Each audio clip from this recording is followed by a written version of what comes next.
Good morning student. मागच्या पिरियडला आपण 2 कविता अभ्यासल्या होत्या आणि आतापर्यंत मी 2 चॅप्टर पण शिकवलेले आहेत. त्यामध्ये वसलसुत्त, सील निसंसा आणि वसलसुत्त ह्या कविता बघितल्या होत्या. यानंतर परत आपण या पाठाकडे वळूया आणि आजच्या पाठाचं नाव आहे जनकेन तनया ओवादम. तर या ठिकाणी जनक म्हणजे पिता हा मराठीचा सुद्धा शब्द आहे, संस्कृतचा पण शब्द आहे, मराठीचा पण शब्द आहे आणि परत इथे जनक म्हणजे पिता ज्याला वडील म्हटलं जाते. तर पालीमध्ये सुद्धा जनक हा शब्द आलेला आहे. या ठिकाणी जनकेन तनया ओवादम या पाठाचा अर्थ असा होतो की पित्याचे मुलीला उपदेश. बघा, लग्न झाल्यानंतर सासरी जाताना मुलीला आईवडिलांचे उपदेश मिळतात आणि त्याप्रमाणे मुलगी ही सासरी वावरत असते. तर या ठिकाणी विशाखा ही सासरी जात असताना पित्याने कोणकोणते तिला उपदेश दिलेले असतात त्याचं या ठिकाणी वर्णन केलेलं आहे.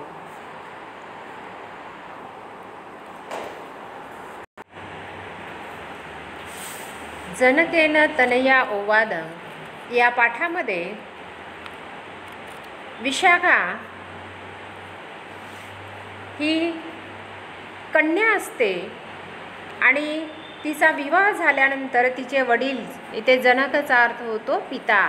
तनया म्हणजे मुलगी, तनयाचा अर्थ होतो मुलगी आणि ओवादम म्हणजे उपदेश, म्हणजे पित्याचे मुलीला उपदेश. ह्या पाठाचं नावच असं आहे की पित्याचे मुलीला उपदेश. तर या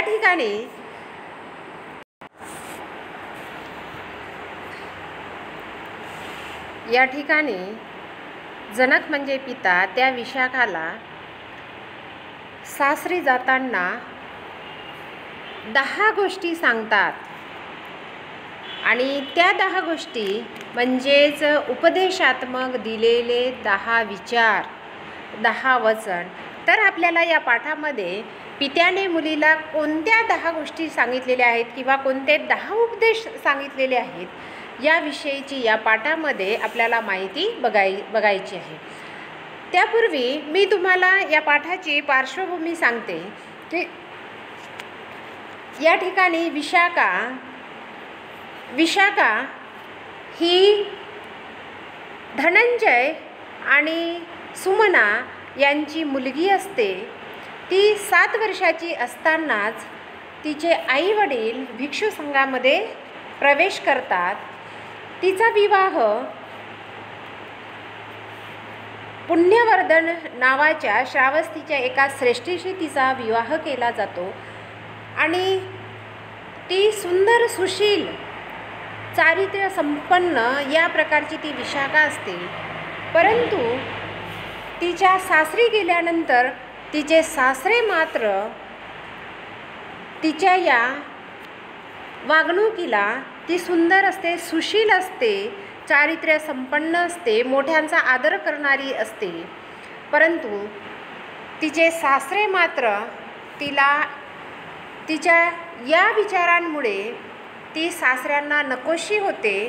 बघा, पती बाजूलाच असतो, परंतु इथे सासरे आणि सून यांच्यामधील मतभेद कसा निर्माण झाला आणि कशा प्रकारे सासरा सुनेला निघून जा म्हणतो आणि निघून जाण्याआधी ती जी तिच्यासोबत असे श्रेष्ठी लोक आलेले असतात किंवा सासरे कुठलीही अडचण तिला उद्भवली असेल तर त्या श्रेष्ठी लोकांनी तिला मदत करायची असते, म्हणून कौटुंबिक त्यांना म्हटलं जाते. आणि हे कौटुंबिक तिच्यासोबत आलेले असतात, म्हणजे कुटुंबातील जवळचे सदस्य तिच्यासोबत आलेले असतात आणि घरामध्ये काही मतभेद झाला असेल तर तेच तिच्यासोबत आलेले लोक त्याचं निराकरण करणार असतात.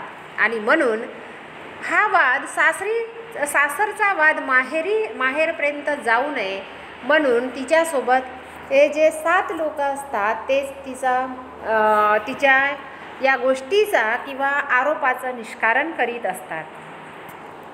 तर आपण आता बघूया की या ठिकाणी कशा प्रकारे तिच्यावर तिचे सासरे आरोप ठेवतात आणि त्या आरोपाचं खंडन ती कसं करते.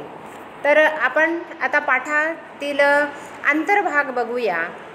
या ठिकाणी असं चित्रीकरण दाखवलेलं आहे की आधीच्या काळामध्ये लग्न कशा प्रकारे होते. ती कुलीन होती, ती श्रीमंत घरची होती आणि तिच्याहूनही कमी प्रतीचा तो पुण्यवर्धन होता, तरीसुद्धा तिचे वडील त्याच्यासोबत तिचा विवाह करायला तयार झाले. असं म्हटलं जातं की तिच्या विवाहाच्या वेळेस तिच्या वडिलांनी असं कोणाला आभूषण किंवा दागिने या प्रकारचे दागिने नसावे जसे की त्या विशाखाला आभूषण किंवा दागिने वडिलांनी दिलेले होते. हे सगळं असूनसुद्धा तिचे सासरचे लोक मात्र तिच्याकडून स्वतःची सेवा करून घेत होते आणि याहूनही एखाद्या ठिकाणी कमी जास्त होत असताना तिला माफ न करता तिच्यावर दोषारोपण करतात. तर आपण या पाठामध्ये आता बघूया. चला बघा, माझ्या उच्चाराकडे बघा आणि तुम्ही सुद्धा उच्चारण्याचा प्रयत्न करा.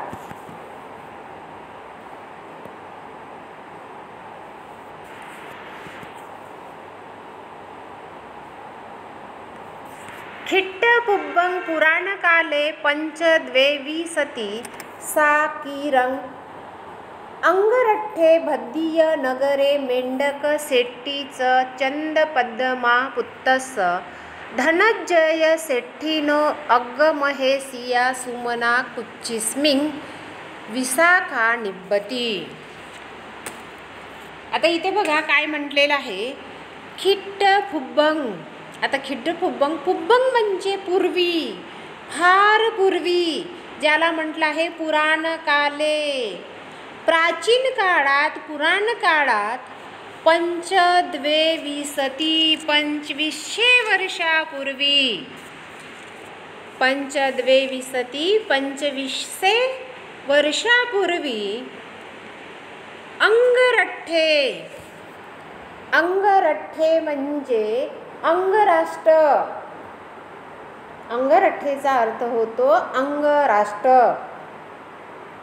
आधीच्या काळामध्ये राज्यांची नावे होती काशी, कोशल, अंगद, ज्याला अंगर राष्ट्र म्हटलेला आहे तो अंगद. त्याचप्रमाणे अवंती यासारखे राज्यांची नावे होती. आपण आता बघतो याप्रमाणे नावे आहेत का?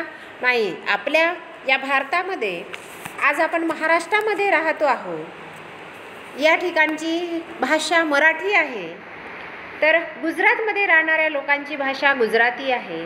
मध्य प्रदेशात राहणाऱ्या लोकांची भाषा हिंदी आहे. म्हणजे ज्या ठिकाणी जसं राज्याला नाव आहे आणि त्याप्रमाणे त्या ठिकाणची भाषा बनलेली आहे आणि त्यांची ती प्रादेशिक भाषा. आता या ठिकाणी सुद्धा प्राचीन काळामध्ये जसं महाराष्ट्र आहे, मध्य प्रदेश आहे, गुजरात आहे, राजस्थान आहे, बिहार आहे. आज आपण बिहार म्हणतो ते आधीच पुरातन काळातील मगध राज्य आहे. कोणतं राज्य आहे? मगध राज्य आहे, की ज्या ठिकाणी मगध राज्यामध्ये सम्राट अशोकासारखा राजा निर्माण झालेला होता. तर याप्रमाणे इथे अंगरठ्ठे म्हणजे अंगराष्ट्र. अंगराष्ट्रातील भद्दीय नगरे म्हणजे त्या नगराचं नाव होतं भद्दीय नगर. त्या नगराचं नाव होतं भद्दीय नगर. खिट्टपुब्ब फार पूर्वी, पुराण काळी किंवा प्राचीन काळी 2500 वर्षापूर्वी साकिरंग अंगरठ्ठे भद्दीय नगरे मेंढक शेट्टीच चंदपद्मा पुत्तस्य. या ठिकाणी मेंढक शेट्टी या भद्दीय नगरचा एक श्रेष्ठी होता, श्रीमंत राजा होता आणि त्याचं नाव होतं मेंढक.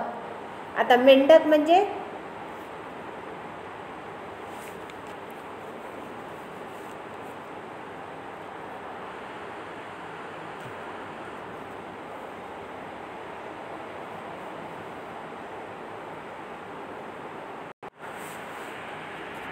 खिट्टपुब्बं पुराणकाले पंचद्वेविंशति साकिरं अंगरठ्ठे भद्दीय नगरे मेंढक शेट्टीस चंदपद्मा पुत्तस्य प्राचीन काळी 2500 वर्षापूर्वी अंगराष्ट्रामध्ये भद्दीय नगरचा राजा मेंढक श्रेष्ठी,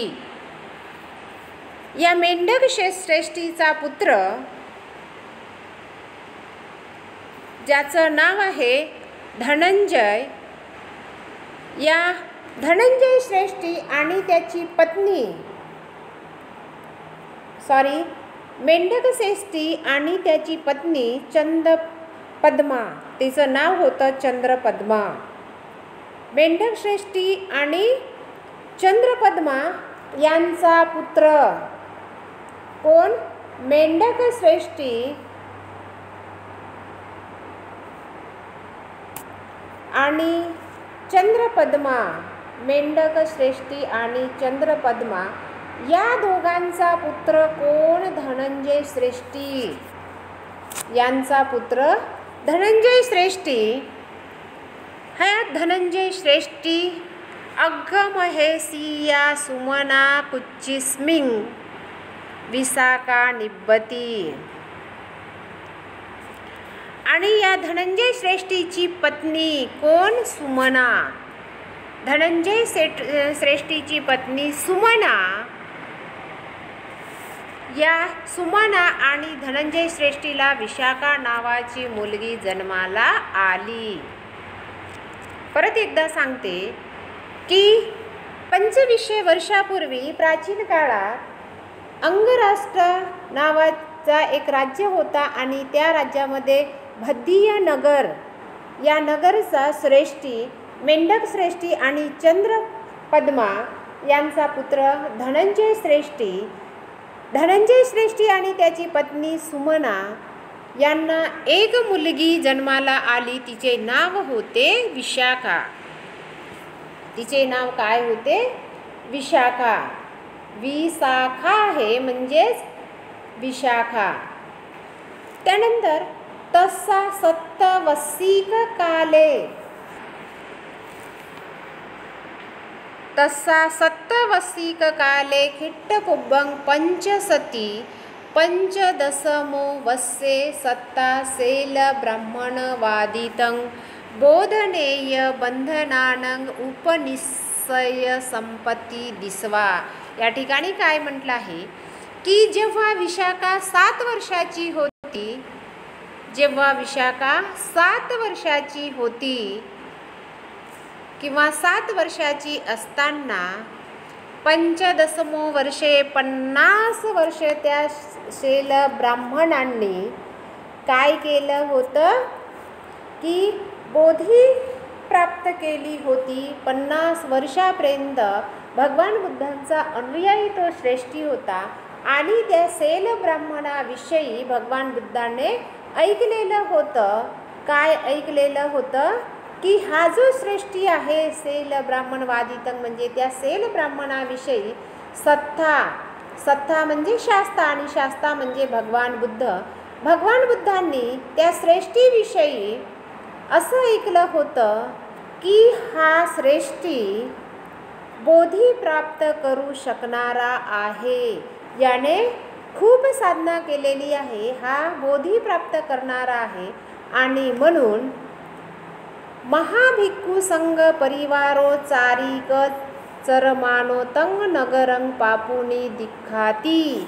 आणि भगवान बुद्धांनी असा विचार केला की आपण त्या शैल ब्राह्मणाकडे जायचं, असा विचार करून चारिका करीत भिक्षू संघासोबत ते त्या श्रेष्ठीच्या किंवा मेंढक श्रेष्ठीच्या घरी पोहोचले. आता ही इथपर्यंतची कथा आहे की याप्रमाणे त्या मेंढक श्रेष्ठीला भगवान बुद्धांनी ऐकलं होतं, नाव त्यांचं खूप दूरपर्यंत पोहोचलं होतं. त्यामुळे भगवान बुद्ध त्यांच्याकडे गेले आणि त्यामध्येच भगवान बुद्धांचा तो अनुयायी झाला. याप्रमाणे हा मेंढक श्रेष्ठी भगवान बुद्धांचा एक चांगला अनुयायी होता.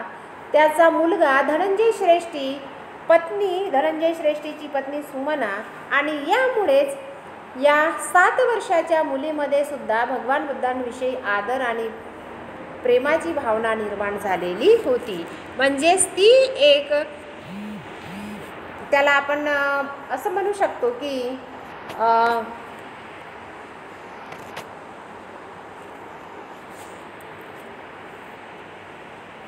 एक सहचारिणी सदाचारिणी होती. नंतर बघा, सावथीय पीखो मिगार सेठीनो पुत्तो. त्याच काळामध्ये आता ही तेव्हा 7 वर्षाची होती की जेव्हा भगवान बुद्धांचे अनुयायी कोण, तिचे आजोबा आणि वडील भगवान बुद्धांचे अनुयायी बनले होते, तेव्हा ती किती वर्षाची होती? 7 वर्षाची होती. त्यानंतर ती मोठी होत गेली आणि मोठी झाल्यानंतर काय घडलं बघा. सावतीय पीखो मिगार सेट्टीनो पुत्तो पुन्नवड्ड कुमारो.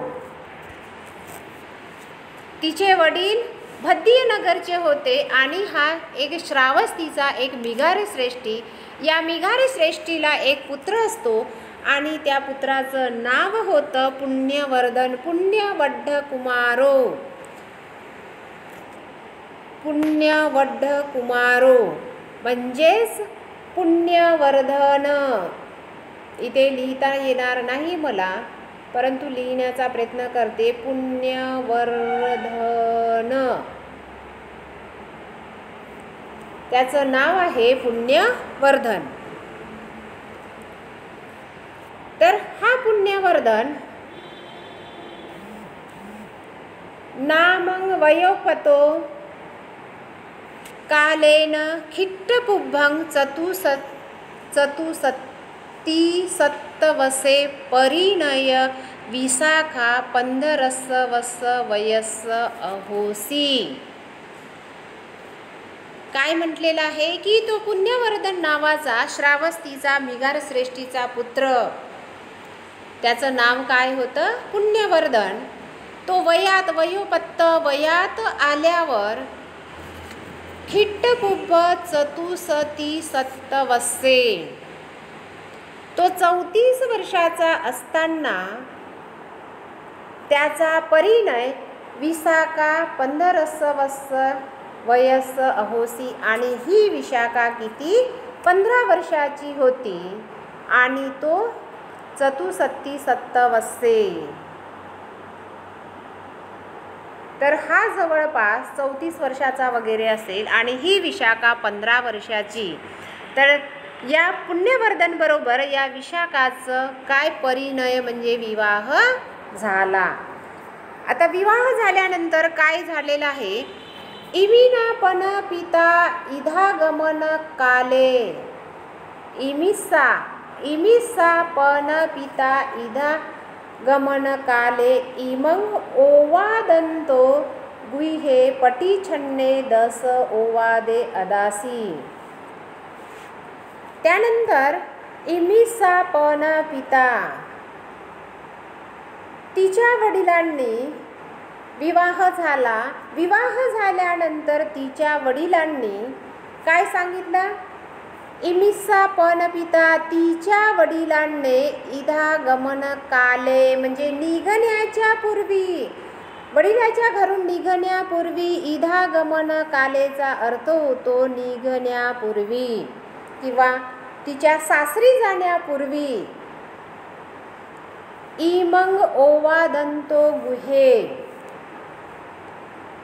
इमंग तिला उपदेश, ओवादंतो गुहे पटिछन्ने 10 ओवादे. तिला गुहे म्हणजे गृहीत, ज्याला म्हणतो आपण गोपनीय. गुहेचा अर्थ होतो गोपनीय, ज्याला म्हणतो गुप्त, ज्याला परत काय म्हणतो, ज्याला म्हणतो आपण सिक्रेट गोष्टी. अशा काही सिक्रेट किंवा अशा काही गोपनीय गोष्टी सांगितल्या. 10 ओवादे म्हणजे 10 गोष्टी किंवा 10 उपदेश अदासी दिले. ते संग अथंग जानामी, त्याचा अर्थ मला समजू शकला नाही. हे कोण म्हणतो? तिचा सासरा म्हणतो. तो मिगार श्रेष्ठी म्हणतो की इमिसा पण पिता इधागमन काले, की हिच्या पित्याने तिथून निघण्याच्या वेळेस हिला 10 गोष्टी सांगितलेल्या होत्या किंवा 10 गोष्टींचा उपदेश दिलेला होता. ते संग अथंग जाणामी, त्याचा अर्थ जाणून घ्यायचा आहे. ते संग मे अथ कथेतू, त्याचा अर्थ मला इथे स्पष्ट करून सांग किंवा जे तुला सांगितलेलं होतं त्याचा बोध काय होतो त्या गोष्टीचं स्पष्टीकरण तू इथे सांग. याप्रमाणे तो मिगारश्रेष्ठी कोणाला म्हणाला? त्या विशाखाला. मिगारश्रेष्ठी कोण होता? विशाखाचा सासरा. आता तुमच्या पाठामध्ये या मधल्या काळामध्ये काय घडलेलं आहे याची वाच्यता या पाठामध्ये केलेली नाही आणि त्यामुळे मी पण इथे काही सांगणार नाही. पाठ झाल्यानंतर मात्र मी तुम्हाला याचं सविस्तर सांगणार. ठीक आहे.